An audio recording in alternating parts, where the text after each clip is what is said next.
മാതൃത്വം എന്ന വിഷയത്തെക്കുറിച്ചാണ് ഞാൻ പറയുന്നത്.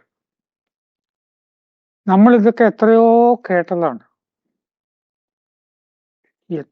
കേട്ടതാണെങ്കിലും അത് പറയുമ്പോൾ ശരിയാണല്ലോ,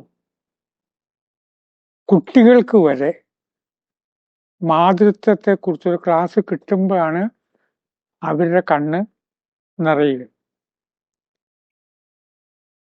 ഭൂമിയിൽ ഏറ്റവും വലിയ സ്നേഹം അമ്മയുടേത് ആണ്.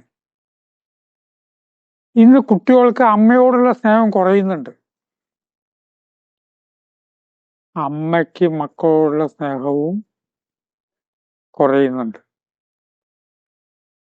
ഇന്ന് വിഷയം ആ സ്നേഹത്തിന്റെ കുറവിന്റെ കാരണം വേറൊരിക്കൽ പറഞ്ഞോളാം. ഒരമ്മയ്ക്ക് മകനോടുള്ള സ്നേഹം പല വീട്ടിലും ജോലി ചെയ്ത് കുടുംബം വളർത്തുന്ന ഒരു സ്ത്രീ രാവിലെ പോയിട്ടൊരു വീട്ടിൽ പോയിട്ട് 1 മണിക്കൂർ ജോലി ചെയ്യും, പിന്നീടൊരു വീട്ടിൽ പോയിട്ട് ജോലി ചെയ്യും. അങ്ങനെ കിട്ടുന്ന വരുമാനം കൊണ്ട് ഭർത്താവ് ഇല്ല, ഒരു മകനുണ്ട്. അപ്പൊ ഈ വീട്ടിൽ പോയിട്ട് എന്തെങ്കിലുമൊക്കെ ജോലി ചെയ്ത് കഴിഞ്ഞാൽ അവിടുന്ന് പഴങ്കഞ്ഞിയോ വല്ലതും കിട്ടും. ഈ പഴങ്കഞ്ഞിയൊക്കെ വലിയൊരു കാര്യമായ കാലഘട്ടം ഉണ്ടായിരുന്നു. ഇന്നിപ്പോ അങ്ങനെയല്ല, സമ്പൂർണ്ണ ദാരിദ്ര്യം ഇന്നില്ല എന്നൊക്കെ പറയുന്നുണ്ട്. അതിനെ പറ്റിയിട്ട് പൊതുവെ നഗരത്തിൽ താമസിക്കുന്ന എനിക്ക് വലിയ വിവരമില്ല. കോഴിക്കോട് സിറ്റിയാണ്. ഏത് ജോലിക്ക് പോയിരുന്നാലും ശരി റേഷൻ വാങ്ങാനുള്ള കാശ് കിട്ടും. ഏത് പണിക്ക് പോയാലും, വീട് അടിച്ചോരി തുടയ്ക്കുക, പുറത്തെ പണി, മുറ്റത്തെ പണിയൊക്കെ. കുറച്ച് ഉള്ളോട്ടുള്ള പട്ടാമ്പിയെ പോലുള്ള സ്ഥലങ്ങളും നഗരത്തിന്റെ സ്വഭാവമാണ്. ഇനി വളരെ ഉള്ളോട്ടുള്ള കാര്യം അറിയില്ല.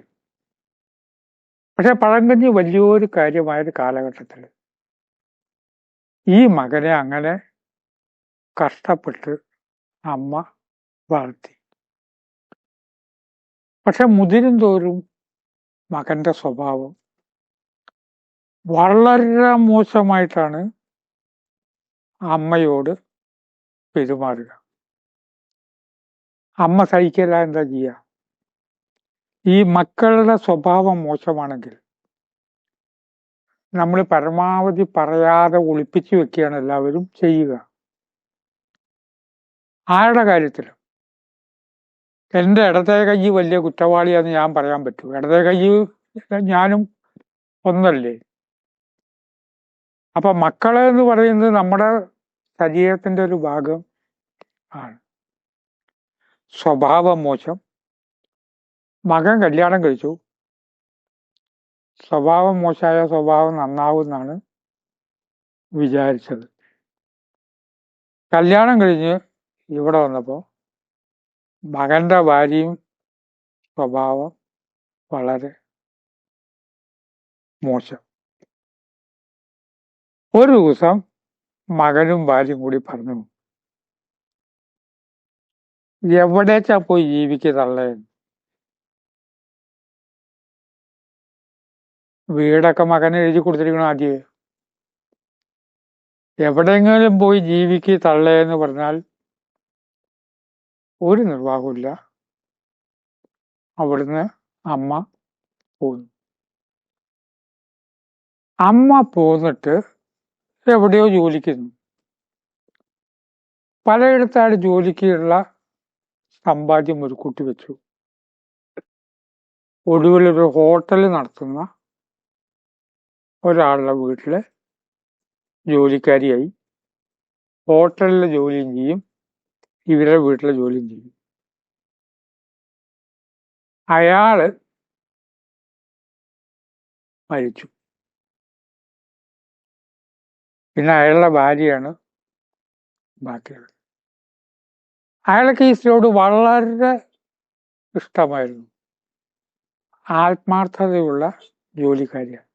ആത്മാർത്ഥതയുള്ളവരെ നമ്മളൊക്കെ ഇഷ്ടപ്പെടും. നമുക്ക് ആത്മാർത്ഥത ഉണ്ടെങ്കിൽ അതിന്റെ ഗുണം കിട്ടും. അത് ആത്മാർത്ഥമായിട്ട് അയാൾ ചെയ്യുമെന്നുള്ളതുകൊണ്ട്. ഈ സ്ത്രീ പറഞ്ഞു, എനിക്കിനി ഹോട്ടലിൽ നടത്താൻ വയ്യ. നമ്മുടെ സമ്പാദ്യം എന്തോ ആ സ്ത്രീ കൊടുത്തു. തൽക്കാലം ആ ഹോട്ടലിന്റെ ഉടമസ്ഥയായിട്ട് മാറി. അടുക്കളയിൽ പോയി ജോലിയൊക്കെ ചെയ്യും. ക്യാഷിൽ അവരാണ് വന്നിരിക്കുക. മകന്റെ ഭാവി എന്തായി എന്ന് വെച്ചാൽ, കയ്യിലിരിപ്പ് മോശം, സ്വഭാവം മോശം, വായനാക്ക് മോശം. ഒരു ദിവസം ഭാര്യ അവിടുന്ന് തല്ലി ഓടിച്ചു. ഇനി ഇവിടെ നിൽക്കേണ്ട മനുഷ്യ, ഉടനെ ഇവിടുന്ന് സ്ഥലം വിടണമെന്നും പറഞ്ഞു. പിന്നെ ഇത്തരം ആളുകൾക്കൊക്കെ അലഞ്ഞു തിരിഞ്ഞ് നടക്കുന്നതും ഭിക്ഷാടനത്തിനോടൊക്കെ ഒരു ഇഷ്ടം ഉണ്ടാവുകൊണ്ടാണല്ലോ അങ്ങനെ പോണത്. ഒരു പണിക്ക് പോവാതെ എന്തെങ്കിലുമൊക്കെ ഒരു ഭിക്ഷാടനത്തിനായിട്ട് ഓടി നടക്കുന്നത്. താടിയൊക്കെ വളർത്തി, ഷേവ് ചെയ്യാതെ, കുളിക്കാതെ, എവിടുന്നെങ്കിലും എന്തെങ്കിലുമൊക്കെ ആഹാരം കിട്ടിയാൽ കഴിക്കുക എന്നുള്ള സ്റ്റേജിലേക്ക് ഈ മകൻ മാറി. നമ്മുടെ ഹോട്ടൽ ബിസിനസ് തരക്കടില്ല. പണിക്കാർ 4-5 പേരുണ്ട്. അവർക്ക് കൃത്യമായിട്ട് ശമ്പളം കൊടുക്കും. ഉള്ളിൻ്റെ ഉള്ളിൽ ഒരു മകൻ ഉണ്ടാകുന്നൊരു വേദന ഉണ്ടാവും. മകൻ എവിടെയാന്നുള്ളത് അറിയില്ല. അങ്ങനെ ഇരിക്കെ മകൻ അലഞ്ഞ് തിരിഞ്ഞ് ഒരിക്കൽ കനത്ത വിശപ്പ് വന്നപ്പോ ഈ ഹോട്ടലിൽ പോയിട്ട് എന്തെങ്കിലും ഒന്ന് യാചിക്കാം എന്ന് വിചാരിച്ച് വരുമ്പോ അമ്മ അകലെന്ന് കണ്ടു. മകനെ കണ്ടാൽ തിരിച്ചറിയുകയൊക്കെ ചെയ്യും. താടിയൊക്കെ വളർത്തി, ഭിക്ഷക്കാരനാണ്, അഴുകിയ വസ്ത്രങ്ങളാണ്, ഒന്നുമില്ലായ്മ എന്നാണ് പറഞ്ഞത്. അമ്മ ജോലിക്കാരോട് പറഞ്ഞു, ആ വരുന്ന ആളില്ലേ, അയാളോട് പറയണം എന്ത് ആഹാരം വേണമെങ്കിൽ കഴിച്ചോളാം, സൗജന്യമായിട്ട്, കാശ് വേണ്ട, നിങ്ങൾക്ക് ഇഷ്ടപ്പെട്ട ആഹാരം കഴിച്ചോളാം പറയണം. അത് കഴിഞ്ഞിട്ട് പോകുമ്പോൾ ഒരു 50 ഉറുപ്യ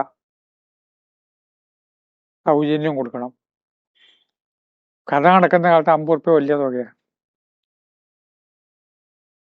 ആ ജോലിക്കാരോട് പറഞ്ഞു, ഞാൻ തൽക്കാലം ഇങ്ങോട്ട് വരുന്നില്ല, ഞങ്ങൾ മുഖാമുഖം കാണണ്ട, ആരാമെന്ന് ഞാൻ പറയണില്ല, ക്യാഷിൽ തൽക്കാലം ആരെങ്കിലും വേറെ ആളിരുന്നോളൂ. ഇവരകത്തേക്ക് പോയി. അമ്മയുടെ വീക്ഷണത്തിൽ മകൻ വരുന്നു. ഇവര് പറഞ്ഞു, ഇഷ്ടംപോലെ ആഹാരം കഴിച്ചോളാൻ വേണ്ടിയിട്ട്, ഇന്നത്തെ ദിവസം ഞങ്ങളുടെ സ്ഥാപിച്ച ദിവസമാണ്, സൗജന്യമാണ്, കഴിച്ചോളൂ. വിശന്നിട്ട് എത്രയോ ദിവസമായി ആഹാരം കഴിച്ചിട്ട്. ഈ മകൻ അവിടെ നിന്നിട്ട് ആഹാരം കഴിക്കുന്നത് വാതിൽ പഴുതിലൂടെ അമ്മ നോക്കിക്കൊണ്ട് നിന്നു. ആഹാരം കഴിച്ചു പോകുമ്പോ ഇതാ കൊണ്ടുപോയിക്കൊള്ളുകൊണ്ട് 50 ഉറുപ്യ കൊടുത്തു.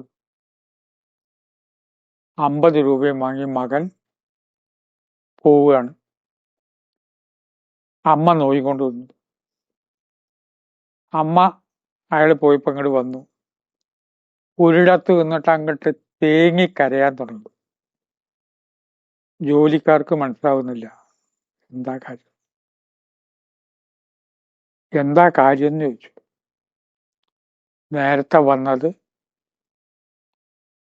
എൻ്റെ മകനാണ്, ഒരു മകനേ ഉള്ളൂ, അവനെ വളർത്തിയത് ഞാൻ ആണ്. സ്വഭാവം എന്താന്ന് ഞാൻ പറയണില്ല, കാരണം മക്കളുടെ കുറ്റം അമ്മയ്ക്ക് പറയാനായിട്ട് കഴിയില്ല. അതുകൊണ്ട് സ്വഭാവം ഞാൻ ഇപ്പൊ പറയണില്ല.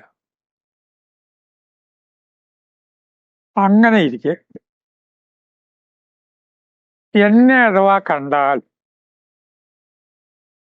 ഞാൻ മുമ്പിലേക്ക് വരാതിരിക്കാനുള്ള കാരണം, എന്നെ കണ്ടാൽ അവനൊരു അഭിമാനമില്ലേ, ഒന്നും വേണ്ടാന്ന് പറഞ്ഞു പോകും.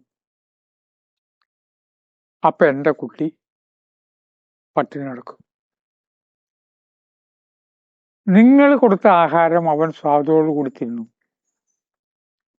എന്റെ മനസ്സ് പറഞ്ഞു, വന്നിട്ട് ഞാനൊന്ന് വിളമ്പി കൊടുക്കായിരുന്നു. പക്ഷെ എനിക്ക് വിളമ്പി കൊടുക്കാൻ ആഗ്രഹമുണ്ട്. ഞാൻ വിളമ്പി കൊടുത്താൽ അവൻ കുറ്റം പറയും. എന്റെ കുട്ടിയുടെ ശീലം അങ്ങനെ.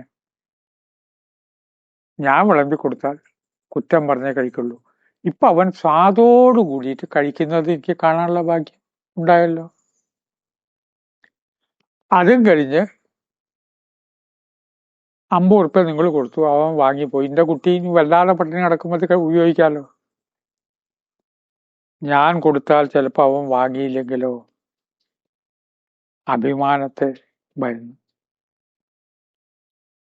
ഇതാണ് മാതൃത്വം.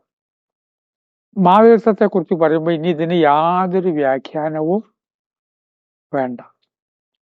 ഈ കഥ പറയുമ്പോൾ അമ്മ മകൻ ബന്ധത്തെ പറ്റിയോ വ്യാഖ്യാനമൊന്നും വേണ്ട.